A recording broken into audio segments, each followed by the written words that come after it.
Great mallard. Is it? From where we were standing, it looks farther.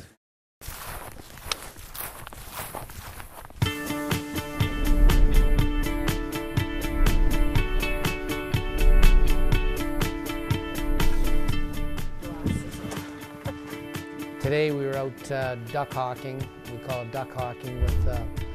We had with us 2 falcons and a goshawk. We kind of go, how we do that, we go out in the area and we look for duck ponds where we can fly the falcons at the ducks. Oh, there's my duck. Yeah. That was a good flight, eh? Yeah. And so today we were down south and able to find a fairly large pond, really. The first one was fairly large, but it had a fair number of ducks on it. So we were able to get Bob Smurfett, he's here from BC, put his falcon up, female peregrine.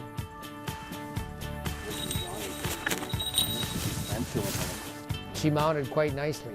When we say mounted, she went up in the sky quite high.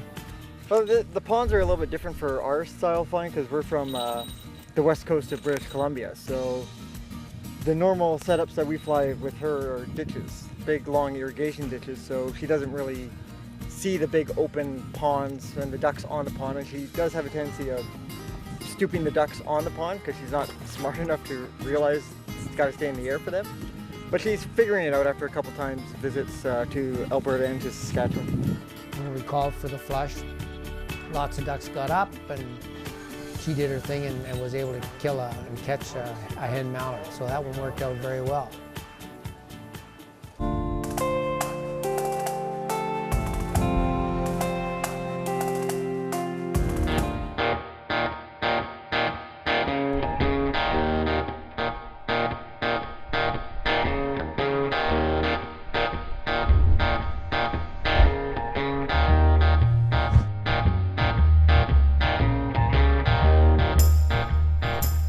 Saskatoon, so I do most of my hunting around Saskatoon. This is my first time here actually. I couldn't make it out here last year.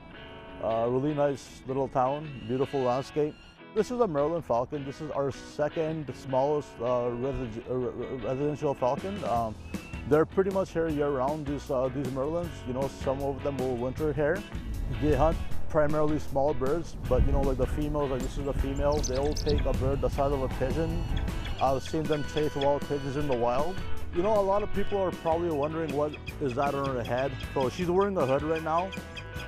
The hood just keeps them calm. You know, they're really visual creatures. So it just kind of keeps them calm and, you know, it just keeps them safe from jumping around and busting feathers or whatnot. So it looks like we're just trying to get a hold of the vehicle that's way out there on the horizon. 10-4, yeah, we see you, Ambrose. You're stopped out on the field there. Ambrose, you copy. My name is Mark Adam, and from Ottawa, Canada. Ottawa, Ontario, I should say. And I've been coming out here for about 30 years. And so it's a yearly pilgrimage out to the prairies to hunt with the falcons. And yeah, we have a great time. Well, I personally have male falcons. I like the males, male Gyr peregrine. Over the years that I've been doing this, for sure, there have been quite memorable moments. On this particular trip, I've had one of my older birds, a 12-year-old bird, perform quite well. In the stoop, he's basically killing the quarry in the stoop. It's a very natural sport, and I enjoy watching, you know, something that happens basically on a daily basis, but I get to see it up close, and so it's fun. We train them to the point where they tolerate us, you know. They understand that they're going to get fed, or, you know, we present them hunting opportunities, so they'll stick around us. I think it was about 10 years ago I was watching this movie and they had this beautiful sacred falcons. I just had to know all about that, and, you know, it just flew off from there. I came to know pretty quickly that falconry was a legal thing in Canada. You know, I came to know pretty quickly that Saskatchewan had some of the best falconry in Canada, and you know, I'm just glad to be here right now. I've been involved since the early 70s. I've been flying birds, red-tailed hawks, Cooper's hawks, falcons since like 1971. So I've been doing this a long time. We were celebrating the 60th anniversary of the Saskatchewan Falconry Association. The association is the oldest continually operating falconry association in North America, so we're pretty proud of that fact. So we've been spending this week celebrating that, and as part of that event we've invited falconers from all over Canada, some from the US, and we even had some visitors from UK. So it was a big deal, and we had upwards of 60 to 90 guests and falconers here this week, so it's been a lot of fun.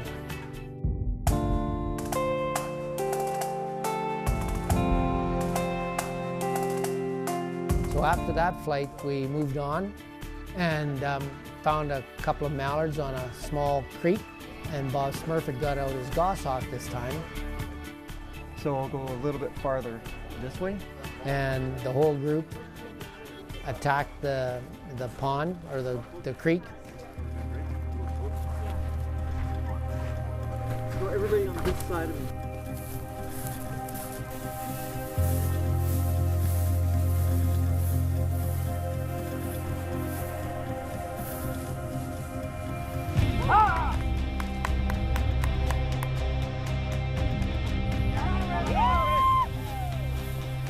Well, in truth, it's a never-ending process, but to get them to do the basics of, coming back when you call them.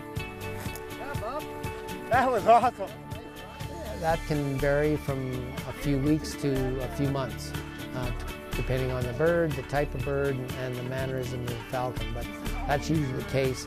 But then the whole learning process of the hunting and everything can take up several years until they really understand what's going on, and they just get better and better. Just tracking her, I could see it. Saskatchewan is pretty well known throughout the falconry community for sure for flying long-winged falcons. We fly falcons here. We rarely use what we call the buzzards, which are the red-tailed hawks, Swainson's hawks. And that was a great flight because the two mallards took off, mounting into the sky, and the goshawk was able to fly up and tackle down the drake mallard. So that was a great flight and a great kill. So it was a great day.